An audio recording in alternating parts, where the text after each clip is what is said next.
감사합니다. 어떤 주 천사가 여행을 하게 되었습니다. 여행하는 도중에 한 부잣집에서 하룻밤을 묵게 되었습니다. 그 부자는 자기 집에 많은 방이 있었지만 그 중에서 굳이 차가운 지하실에 냄새나고 잘 쓰지 않은 좁은 방을 내어주었습니다. 이 두 천사가 잠자리에 들렸는데 늙은 천사가 벽에 뚫린 구멍을 바라보고는 이걸 메꿔줘야 되겠다 생각하고 메꿔주었습니다. 그 다음날 정반대로 이 두 천사는 아주 가난한 집에 머물게 되었습니다. 농부 부부는 가난하지만 부족한 음식도 나눠주었고 자기들이 잠자는 침대까지도 제공해 주었습니다. 그 다음날 아침에 보니까 농부 내외가 가족같이 키우고 전 재산이었던 암소가 죽은 것을 보고 눈물을 흘리고 있었습니다. 이것을 보고 젊은 천사가 늙은 천사에게 화를 냈습니다. 어제는 부잣집에 가서 모든 것을 다 가진 사람이지만 불친절했을 때 그 집에 구멍난 것을 메꿔주더니 오늘은 자기의 모든 것을 내어준 농부의 귀중한 암소를 왜 죽게 내버려 두셨습니까? 이렇게 따지고 항의를 했습니다. 그때 늙은 천사가 말하기를 눈에 보이는 것이 전부가 아닐세라고 말합니다. 부잣집 벽에 구멍이 뚫렸을 때 그 구멍을 가만히 보니까 그 안에 금덩어리가 숨겨져 있었는데 그걸 누군가 발견하면 또 싸울 테니까 그래서 구멍을 막은 것이고, 농부의 집에 처음 들어갔을 때 죽음의 사자가 그의 아내를 데리러 왔기에 내가 그 아내 대신 암소를 데려가도록 했네. 눈에 보이는 것이 전부가 아닐세, 이렇게 말을 한 것입니다. 인생 살다가 보면 이해할 수 없고 납득할 수 없는 일들이 참으로 많습니다. 문제는 눈에 보이는 것이 전부가 아니라고 하는 것입니다. 오늘 우리가 읽은 본문의 말씀은 북왕국 이스라엘의 엘리사 시대 때 이스라엘과 적대 관계에 있었던 아람 나라 베나닷이 엘리사를 죽이기 위해서 도단성에 군대를 보낸 사건을 다루고 있다고 하는 것입니다. 사실 베나닷은 베나닷 2세를 말하는 것인데 그는 게릴라 부대를 수시로 북왕국 땅에 파견을 해서 기습 공격을 하고자 했습니다. 그런데 하나님의 영이 있었던 하나님의 종 엘리사는 그 베나닷의 공격을 미리 알고 왕에게 이야기해서 대비를 잘했습니다.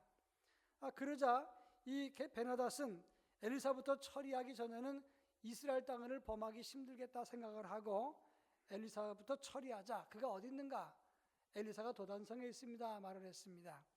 이 도단성이라고 하는 것은 북왕국 수도였던 사마리아 성의 동북쪽 18km 정도 지점인데 도단성이라고 하는 이름은 두 우물이라는 뜻입니다. 한마디로 말하면 사마리아의 관문이라고 말할 수가 있습니다. 이 동북쪽에 있던 아람 나라가 남쪽에 있던 이스라엘을 침공하려면 반드시 사마리아 성을 점령해야 되는데 그 사마리아 성을 점령하려면 도단성을 거쳐야 되는 겁니다. 그러니까 엘리사를 처리할 겸 도단성을 에워싸서 그를 죽이고 이스라엘을 범하자, 이렇게 생각을 한 것입니다. 사환이 아침에 일찍 일어나 나와 보니까 도단성 가득하게 에워쌌던 이 아람 나라 군대를 보고 내 주여 어찌하리까, 그 낙심해서 뛰어들어왔습니다. 그때 엘리사는 사환에게 말하기를 두려워하지 말라, 우리와 함께한 자가 그들과 함께한 자보다 많으니라, 이렇게 말씀을 했습니다. 그리고 18절부터 19절까지 말씀 보면 이 아람 나라 군대가 엘리사에게 내려오니까 그때 엘리사는 그들의 눈을 어둡게 해서 그들 모두를 포로로 잡게 되었다. 이것이 오늘 우리가 읽은 본문의 내용입니다. 이 본문의 말씀은 영의 눈을 뜬 사람과 그렇지 못한 사람이 차이가 크다는 것을 강조해주고 있습니다. 지난주는 부활주일이었는데 영의 눈을 떠서 부활의 주님을 만난 사람과 부활의 주님을 깨닫지 못하는 사람과는 엄청난 차이가 있다는 사실을 알아야 되는 것입니다.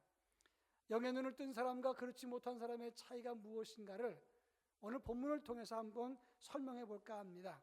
제일 먼저 15절 말씀을 제가 읽고 여러분들은 18절과 19절 말씀을 읽겠습니다. 15절 제가 읽습니다. 하나님의 사람의 사환이 일찍이 일어나서 나가보니 군사와 말과 병거가 성읍을 에워쌌는지라. 그의 사환이 엘리사에게 말하되 아하 내 주여 우리가 어찌하리이까 하니, 아람 사람이 엘리사에게 내려오매 엘리사가 여호와께 기도하여 이르되 원하건대 저 무리의 눈을 어둡게 하옵소서 하매 엘리사의 말대로 그들의 눈을 어둡게 하신지라. 엘리사가 그들에게 이르되 이는 그 길이 아니요 이는 그 성읍도 아니니 나를 따라오라. 내가 너희를 인도하여 너희가 찾는 사람에게로 나아가리라 하고 그들을 인도하여 사마리아에 이르니라. 오늘 본문의 말씀을 보면 엘리사의 사환이 영의 눈을 뜨지 못했을 때 아람 나라 군대를 보고 낙심하고 두려워했다고 하는 것입니다. 또 18절부터 19절 말씀을 보면 아람 나라 군대가 영이 어두워졌을 때 길을 찾지 못하고 도단성에서 나와서 사마리아 성까지 스스로 가서 그들 모두가 다 포로가 되어버리고 말았다고 하는 것입니다. 공통적인 특징이 있는데 그게 무엇입니까? 영의 눈이 어두워졌다고 하는 것입니다.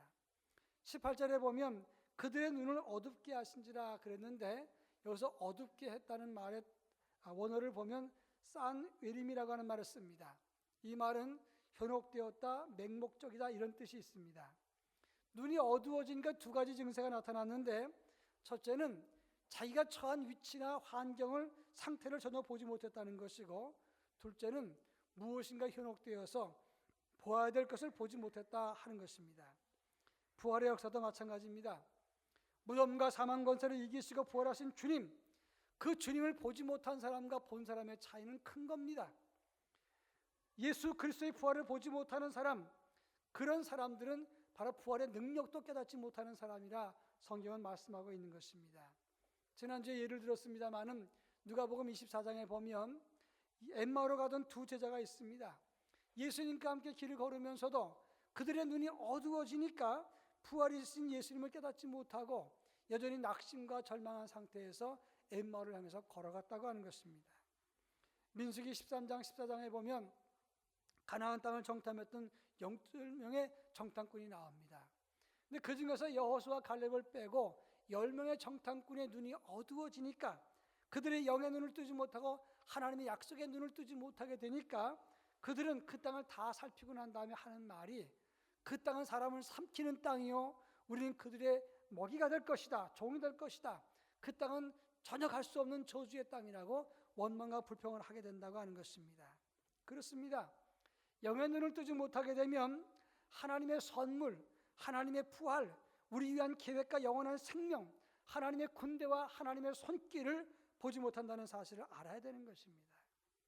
그 하나님의 손길을 보지 못하고 부활의 눈을 뜨지 못했던 제자들은 다 숨고 도망가서 떨며 두려워서 문을 꼭꼭 닫고 숨도 제대로 쉬지 못했다는 사실을 기억해야 되는 것입니다.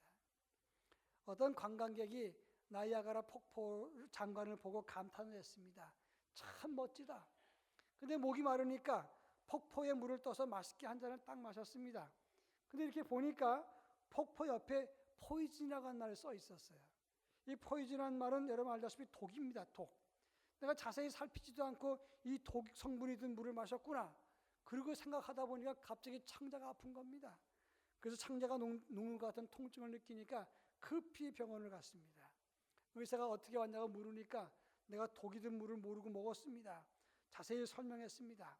그 이야기를 듣더니 의사가 말하기를 이 포이즌이라고 하는 것은 영어로 독이지만 프랑스 말로는 낚시 금지입니다. 그렇게 얘기를 하니까 이 사람이 그 말을 듣는 순간 배가 안 아픈 거예요. 사실 생각이 우리의 몸을 지배하는 겁니다. 마찬가지입니다.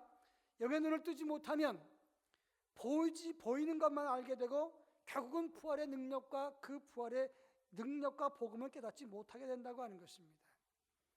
눈은 떴지만 영의 눈을 뜨지 못하고 부활하신 주님 보지 못했고 깨닫지 못했던 그들 제자들은 다 도망가서 비겁하게 숨고 예수 모른다고 부인하다가 떨면서 두려워했다고 하는 것입니다. 영의 눈을 떠야만 부활의 주님을 볼 수 있는 것입니다. 죽음을 이기고 어떤 절망과 실패도 이길 수 있다는 사실을 여러분 믿으시기를 바랍니다. 1986년도에 제가 처음으로 서울에 있는 동천교회에 전임 전도사로 부임을 했습니다. 부목사 자리에 제가 들어갔기 때문에 전도사지만 교회 행정을 다 책임을 지게 됐는데 제가 부임하고 몇 달 지나서 여전도사님 세 분이 부임을 하게 되었습니다. 신학교 갓 졸업하고 부임을 했는데 신방 갔다 와서 그분 중에 한 분이 훌쩍훌쩍 자리에서 우는 겁니다. 제가 왜 우느냐 물었어요. 그랬더니 낮에 암 환자 신방을 갔다 왔는데 상태가 아주 위중하기 때문에 이분이 신학교에서 배운 대로 얘기했다는 겁니다. 집사님, 이제 하나님 앞에 서시게 될 텐데 하나님 서실 준비가 되셨습니까? 준비하셔야 됩니다. 그랬더니 이 집사님이 죽기는 누가 죽느냐고, 왜 내가 죽느냐고 소리를 지르면서 나가라 그랬다는 거예요. 그것을 끝나면 그래도 좀 덜 상처를 받았을 텐데 이 집사님이 담임 목사님에게 전화해가지고 당장 사임시키라고, 이렇게 미숙한 사람이 어딨냐고 야단을 쳤다는 겁니다. 그래서 이 집사님이 소리 지르니까 목사님의 호출을 받아서 이분이 목사님께 갔다 와서는 훌쩍훌쩍 울고 있었던 겁니다. 제가 위로를 해드렸습니다. 그런데 그로부터 한 달이 지난 다음에 그 환자 집사님이 세상을 떠났어요. 영의 눈을 뜨지 못하고 나니까 하나님 앞에 서 준비를 하라, 그 말에 서운하고 속상해서 화를 냈다고 하는 것입니다. 영의 눈을 뜨지 않으면 내가 왜 죽냐고 말합니다. 자기 죽음을 준비하지 못하는 겁니다. 눈을 떠야만 두렵지 않고 보이는 환경 때문에 불안해하지 않는 것입니다. 우리와 함께한 하나님의 천군 천사를 봐야만 오늘의 현실 너머에 있는 그 부활의 세계가 펼쳐지는 것을 알 수가 있게 되는 것입니다. 영의 눈을 떠야만 하나님이 함께 하심을 느낄 수 있는 것이고, 원수들이 성을 에워싸고 위협을 해도 두렵지 않게 된다 하는 말씀입니다. 최근에 개봉한 영화 사이런스라고 하는 영화가 있는데, 이 영화는 일본의 엔토 슈사크라고 하는 아주 기독교 유명한 작가가 쓴 침묵이라고 하는 소설을 영화로 만든 것입니다. 실화를 바탕으로 한 것인데 마틴 스코시스라고 하는 감독이 이 영화를 만들었습니다. 17세기 일본의 기독교를 배경으로 했는데, 이 포르투갈 선교회에 있었던 페레이라고 하는 신부님이 계신데 이분은 참 인격적으로 훌륭한 분입니다. 신학생들을 잘 양육했는데 그의 제자였던 로드리고라고 하는 신부가 있는데, 이 페레이라가 일본에서 선교사를 갔다가 배교했다는 소식을 듣습니다. 이 로드리고는 그럴 리가 없습니다. 이건 중요한 문제입니다. 내가 일본에 직접 가서 확인하겠습니다. 그래서 이 로드리고가 일본에 잠입을 합니다. 그러다가 이제 성도들을 만나게 되고 활동을 하는데 이 페레이라 신부가 분명히 배교한 건 사실이에요. 근데 왜 했느냐? 그것이 궁금합니다. 그러다가 이제 체포가 됐는데 그러면서 교인들의 순교 모습을 보았습니다. 지금도 역사적으로 기록이 남아 있습니다만은 바닷가에 말뚝을 꽂아놓고 그 다음에 사람들을 거기다 매달아 놓습니다. 밀물이 들어오면 사람들이 질식하게 되죠. 그 다음에 썰물 때 빠져나가는데 시신이랑 말뚝까지 뽑아가는 겁니다. 그런가 하면 사람 한 사람 겨우 들어갈 만한 구멍을 파놓고 사람을 거꾸로 매달아 놓습니다. 그러면 금세 죽어요. 죽지 않게 하기 위해서 귀를 이렇게 째가지고 피가 떨어지게 하면 피가 똑똑 떨어지는 겁니다. 그 고통이 너무나 큰데 그 신음소리가 마치 코 고는 소리처럼 들린다는 겁니다. 나가사키나 운젠 지역에 가면 뜨거운 원천이 샘솟듯 솟는데 저도 거기 가봤습니다마는 그 뜨거운 물이 샘솟듯 솟을 때 언덕 위에 사람을 매달아 놓고는 그 뜨거운 물에 사람을 조금씩 넣었다 뺐다 하는 겁니다. 서서히 익혀서 죽이는 거예요. 그런가 하면 사람을 눕혀놓고 온천 원수를 조금씩 똑똑똑똑 흘려보내서 한 부분이 다 익어버리게 만들어서 서서히 죽게 만드는 겁니다. 그런데 이런 상태를 보면서 지금 이 페레이라 신부는 자기 하나 배교하면 저들이 살아나니까 그들을 위해서 배교한 거예요. 근데 그 사실을 나중에 로드리고가 그 사실을 알게 됩니다.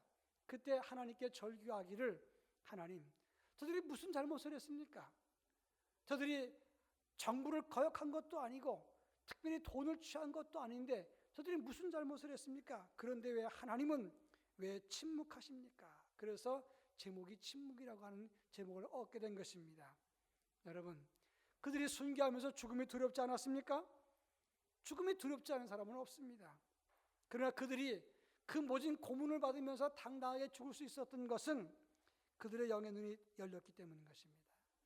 스데반이 하늘문이 열리고 보좌 우편에 서신 주님을 보았기 때문에 그가 천사의 얼굴을 하고 잤던 것처럼 영의 눈을 뜨고 부활의 주님을 바라봤기 때문에 그들은 지금의 현실 속에서, 고통 속에서도 믿음으로 당당하게 순교할 수가 있었다고 하는 것입니다. 영의 눈을 뜨어야 됩니다. 영의 눈을 뜨고 봐야만 부활하신 주님을 볼 때 현실 넘어서 존재하는, 그리고 우리와 함께 하시는 하나님의 나라를 보는 눈이 열릴 수 있는 것이고, 그런 믿음을 가질 때 우리의 믿음이 당당하고 담대한 믿음을 갖게 되는 것입니다. 그런 믿음을 갖기를 주의 이름으로 축원합니다. 그런가 하면 오늘 16절 말씀을 다 같이 한번 읽어보도록 하겠습니다. 16절 말씀. 대답하되 두려워하지 말라. 우리와 함께한 자가 그들과 함께한 자보다 많으니라 하고. 오늘 본문에서 엘리사는 말하기를 그 사환에게 말합니다. 두려워하지 마라. 우리와 함께한 자가 저들 함께한 자보다 많다, 이렇게 말했습니다. 우리가 이 세상 살아가면서 왜 세상이 두렵습니까? 세상이 두려운 이유는 단 한 가지입니다. 하나님의 능력과 권세는 보이지 않고 원수들의 세력과 군사와 숫자가 많아 보일 때 우리는 두려움에 빠지게 되는 것입니다. 여러분 알다시피 예수님의 수제자라고 말하는 베드로가 예수님을 3번이나 부인하게 됐습니다. 왜 그가 부인했습니까? 예수님이 체포돼서 끌려갔을 때, 고초를 당했을 때 예수님 주변에는 아무도 없었어요. 예수님 편이 없었습니다. 대제사장 가야바와 그의 장인 제사장이었던 안나스, 그 군대와 빌라도와 헤롯의 군대는 사방에 많습니다. 백성들의 상당수가 예수님을 따랐지만 이제는 변해서 예수를 죽이라고 말합니다. 그런데 예수님 편의 사람은 자기 하나 따라갔는데 그나마도 자기는 나설 수가 없어요. 왜냐하면 나섰다가는 잘못 말하면 자기가 죽는 겁니다. 만약에 여러분들이 베드로 같은 입장이라면 당당하게 예수님 편이라고 말할 수 있겠습니까? 그게 쉬운 게 아니에요. 오늘 본문의 엘리사의 사환이 도단성 에워싼 군병들을 보고 저 아람 나라의 말과 병거와 창검을 보고 기가 죽을 수밖에 없는 거 아닙니까? 그러니까 놀랄 수밖에 없고 낙심할 수밖에 없는 거예요. 그런데 여기서 한 가지 질문할 것은 눈에 보이지 않으면 없는 것입니까? 그게 아니잖아요. 오늘 17절에 보면 산에 가득하여 엘리사를 둘러싼 불말과 불병거를 보았다고 했습니다. 불말과 불병거가 없는 게 아닙니다. 그가 보지 못했을 뿐이라 하는 거예요. 마찬가지입니다. 부활하신 예수님, 사망 권세, 죽음의 권세를 발로 밟고 계시는 주님, 그 능력과 권세는 눈에 잘 보이지 않습니다. 그렇지만 원수들의 세력은 눈에 보이는 게 많습니다. 그래서 우리는 현실을 바라보면서 절망하고 낙심하고 두려워할 때가 많다고 하는 거예요. 사막의 방울뱀이 나무 위에 있는 다람쥐를 잡는 방법이 있다고 합니다. 제가 읽어봤더니 이 방울뱀이 나무 밑으로 기어가서는 꼬리를 막 흔들어서 방울 소리를 냅니다. 그러면 이 다람쥐가 나무 위에서 방울뱀을 쳐다봅니다. 그럼 이 방울뱀이 이 다람쥐를 노려보면 그 도끼를 품고 노려볼 때 이 다람쥐는 두려움 때문에 꼼짝도 못한다는 거예요. 그래서 쳐다보다가 현기증을 일으키고 비틀비틀하다가 뚝 떨어지면 잡아먹는다는 겁니다. 그런데 다람쥐에게 다른 길이 없는 겁니까? 다른 길이 얼마든지 있어요. 안 보면 되는 거예요. 다른 데로 도망가면 되는 겁니다. 그런데 다른 길로 도망가지 못한다는 거예요. 왜냐하면 도끼를 가지고 있는 그 방울뱀을 보면 거기에 빨려 들어가서 꼼짝 못한다는 겁니다. 다른 것을 보지 못해서 잡아먹히는 거예요. 마찬가지입니다. 부활의 주님, 영생하시는 주님, 생명의 능력의 주님을 보지 못하면 눈앞에 있는 사망 권세에 거기에 홀려서 미혹돼서 그만 벌벌 떨다가 추락해서 우리의 믿음이 실패해버리는 경우가 많다고 하는 겁니다. 눈에 보이지 않다고 없는 것입니까? 부활의 주님, 그 부활의 권세와 생명의 역사가 없는 것입니까? 아닙니다. 있습니다. 내가 보지 못할 뿐이라고 하는 거예요. 영국의 몽고베리 장군이 노르망디 상륙작전 때 병사들에게 시편 56편 4절을 읽어주면서 격려했다는 말이 유명한 얘기입니다. 시편 56편 4절의 말씀 보면 내가 하나님을 의지하고 그 말씀을 찬송하올지라. 내가 하나님을 의지하였음즉 두려워하지 아니하리니 혈육을 가진 사람이 내게 어찌하리이까.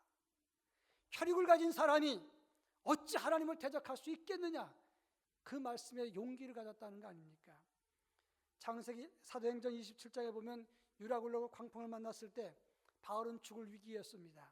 그 배 안에 탔던 276명 모두가 다 이제 죽을 것이다. 두려움과 공포가 극심했습니다. 사방을 아무리 둘러봐도 다 바다뿐이고 그들을 도울 수 있는 큰 배는 없습니다. 그런데 그 위기 속에서 그들은 두렵고 공포가 극심했지만 하나님이 바울을 찾아가셔서 두려워하지 마라. 내가 너와 함께 할 것이라. 이 안에는 276명의 생명을 내가 너한테 맡길 것이다. 너는 가이사 앞에 설 것이다. 그 음성을 들었던 바울은 두려워하지 않았습니다. 왜냐하면 천지를 창조하신 하나님이 바다보다 크시기 때문에, 그는 하나님이 더 크신 것을 믿었기 때문에 이 눈앞에 있는 현실에서 두려워하지 않았다고 하는 것입니다. 은희경이라고 하는 작가가 쓴 책 중에서 너는 그 강을 어떻게 건너는가, 그 책에 보면 이런 글이 있습니다. 지금 막 난 모르는 사람이 피를 콸콸 쏟는다고 해도 몇 분 후면 나는 다른 곳으로 시선을 돌릴 것이다.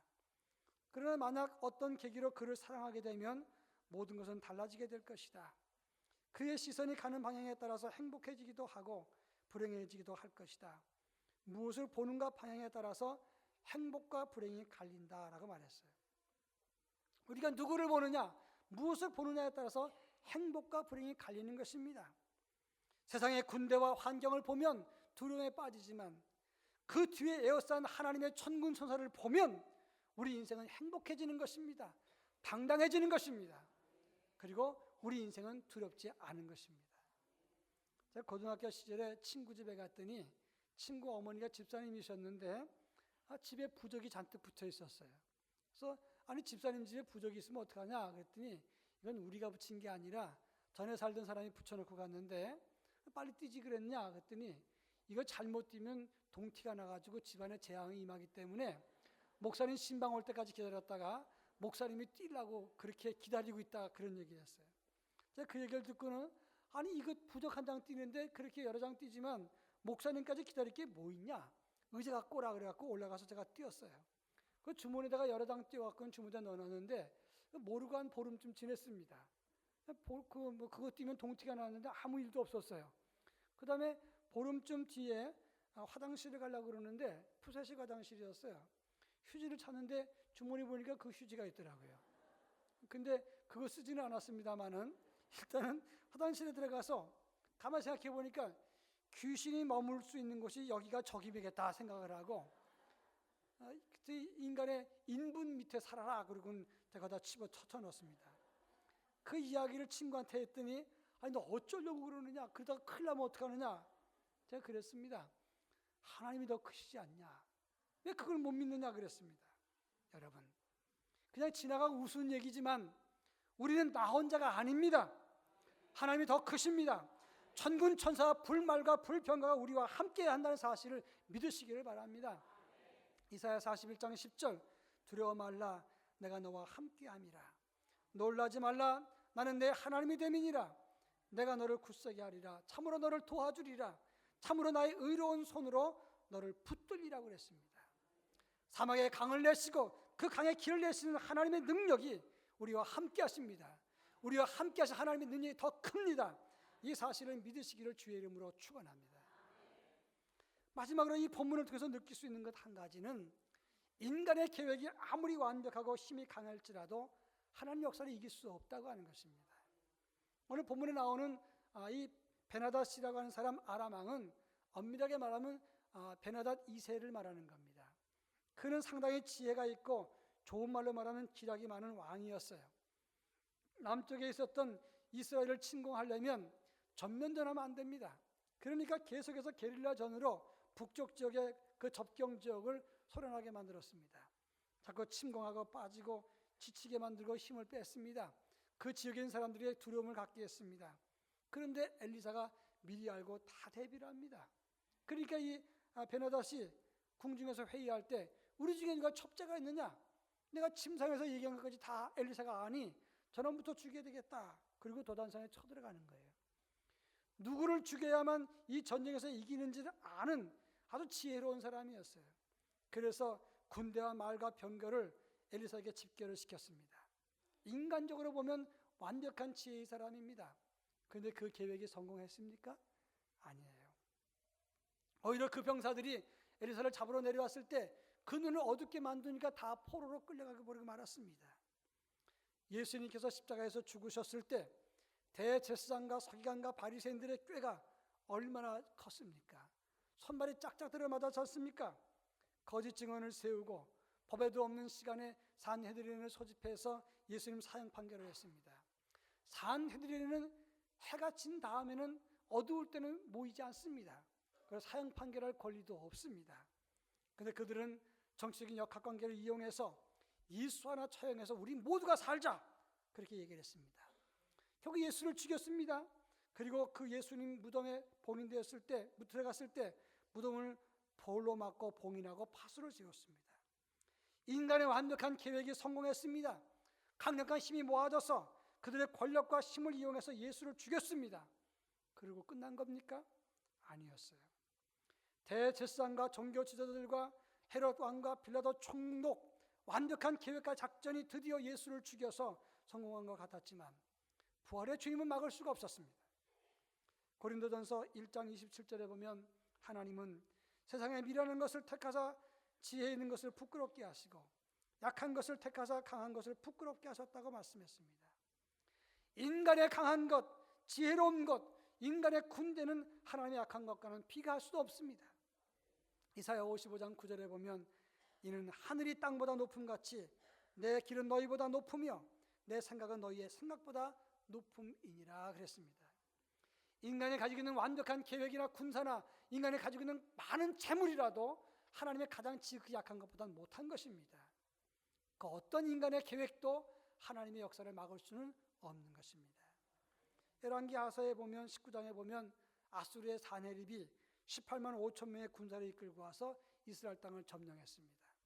북왕국을 멸망시켰습니다. 남왕국 예루살렘만 남았습니다. 예루살렘 그까짓 것 다 군사로 포위를 해버리자 몽땅 에워싸고 굶어 죽게 만들었습니다. 랍사게가 와서 모욕을 합니다. 하나님이 어디 계시냐? 이 사네립 왕의 군사를 막은 열방의 나라들이 어디 있느냐? 그러면서 모욕을 합니다. 이제 전쟁에서 승리할 것입니다. 이 예루살렘 사람들이 굶어 죽거나 항복하고 나오면 끝나는 겁니다. 그런데 하나님께서 그 하룻밤에 18만 5천 명을 연병으로 죽이셨을 때 사네립은 도망갔습니다. 니스로 신당에 들어갔다가 자기의 두 아들 아드람멜렉과 사라셀에 의해서 자기 아들들에 의해서 죽임을 당하고 아수르 제국은 멸망해서 역사에서 사라집니다.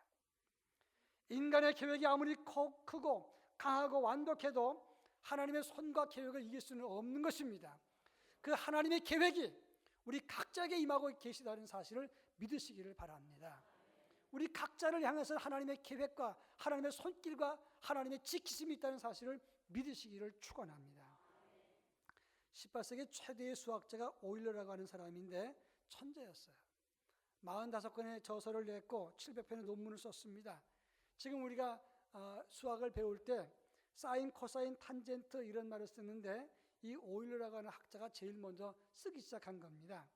그는 스위스 태생으로 독일에서 연구하다가 15년 동안 러시아에서 수학 공식을 연구했는데 러시아에 있을 때 여황제 에카테리나라고 하는 그 황제의 초대를 받아서 함께 자리에 있었습니다. 근데 그 당시에 프랑스 철학자로 디드로라고 하는 사람이 있었는데 그 황제를 두고 지루할 정도로 오랫동안 하나님이 없다는 무신론을 계속해서 이야기하는 겁니다. 이 황제는 예수 믿는 사람인데 너무 속상하고 지루하니까 이 오일러 보고 눈짓으로 막아달라 그랬어요. 이 오일러가 그 철학자에게 찾아가서 철학자 디드로님, 제가 연구한 결과 n분의 a 플러스 b에는 x이므로 신은 존재합니다. 어떻게 생각하십니까? 이 사람은 수학을 몰라요. 대답을 못했습니다. 쩔쩔매고 당황하고 땀만 뻘뻘 흘리다가 사람들이 웃으니까 자존심이 상해서 도망갔어요. 그리고 프랑스로 가버리고 말았습니다. 이 오일러의 n분의 a 플러스 b에는 x라고 하는 공식이 뭔지 아십니까? 아무것도 아니에요. 그냥 한 말입니다. 아무 의미 없는 말을 그냥 해버린 거예요. 수학을 모르니까 이 말이 헛소리인지도 모르고 구분도 못하는 겁니다. 인간의 지혜가 그렇다는 거예요. 인간의 지혜나 능력, 하나님과 비교자 하는 것은 미련한 것입니다. 사람의 지식을 가지고 하나님이 없다고 말하는 것도 어리석은 것입니다. 인간의 지혜나 권세, 원수의 숫자의 많음을 보고 두려워하는 것은 어리석은 것입니다. 왜냐하면 우리와 함께한 하나님의 계획, 하나님의 군대와 천군 천사와 불병과 불말들이 훨씬 더 강력함을 믿으시기를 바랍니다. 이 땅에서 세계적인 격투기 선수 가장 강력한 사람이 러시아 효도르라고 하는 사람인데 사람들이 인터뷰를 했어요. 당신도 두려운 거 있습니까? 나는 별로 두려운 게 없습니다. 그런데 가족에게 무슨 일이 생길까 봐 늘 두렵습니다 라고 말했어요. 인간의 힘에 한계가 있다는 것을 말하는 거예요. 사람의 창과 칼과 군대와 지혜와 힘이 도단성을 에워쌌습니다. 그러나 하나님을 이길 수는 없어요. 사람의 창과 군대와 그런 음모가 예수의 무덤을 막았어도 예수님의 부활은 막을 수가 없었습니다. 지금 현실 속에서 두려움과 염려와 실패와 절망이 가득하십니까? 그렇다면 눈을 뜨십시오. 저들의 원수의 군사를 보지 마시고 더 많은 하나님의 군대와 손길, 불병과 불말을 보십시오. 그리고 부활하신 승리하신 주님을 바라보시기 바랍니다. 주님 바라볼 때, 영의 눈을 뜨고 그분을 따를 때 예수의 능력이 내 능력 되는 것이고 예수의 부활이 내 부활 되는 것입니다. 부활의 믿음과 신앙으로 강력한 삶, 승리의 삶을 살아가는 하나님의 거룩한 백성이 되기를 주의 이름으로 축원합니다. 사랑 많으신 하나님 아버지 감사합니다. 온통 이 세상은 강력한 원수들로 가득하여 보입니다. 그렇지만 저들을 에워싸고 있는 하나님의 천군천사를 바라보며 부활하신 주님을 바라보고 영의 눈을 떠서 강력한 삶을 살아갈 수 있도록 저희 모두에게 은혜를 허락해 주옵소서. 우리와 함께 하신 하나님의 강력이 우리 안에 계시다는 사실을 깨닫고 눈을 뜨고 그것을 바라보며 승리의 삶을 살아갈 수 있도록 은혜를 더하여 주시옵소서. 예수님의 이름으로 간절히 기도합니다. 아멘.